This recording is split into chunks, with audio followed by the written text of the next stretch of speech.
that's a clear signal for Member States of the European Union. Indeed. Now, Mrs. Hübner, for 1.5 minutes. Thank you, Chair. Colleagues, there is a high risk of jobless recovery and growth, and Europe cannot afford it. And first, we must focus our employment strategy on the Union's comparative advantages, which is education, which is research, which is green technology. Second, we must also avoid a trade-off between the innovation and job creation, and this can be avoided if innovation is inclusive. Third, we must strike a right, sustainable balance between the support for existing jobs and the creation of new ones. Investing in a highly skilled labour force will go hand in hand with innovation. Of course, there will be jobs that are not sufficiently rewarded by the markets, and we must have policy instruments to cope with this.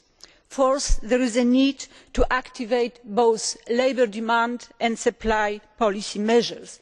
And there are plenty of employment policy instruments which are available, but they must be put together in a good and comprehensive policy framework. Fifth, we must orchestrate well the efforts, responsibilities and policy instruments between all levels of governance European, national, regional and local. And last but not least, the internal market. It must provide for full mobility of labour force, both vertically in terms of career and lifelong learning and horizontally geography wise. Thank you.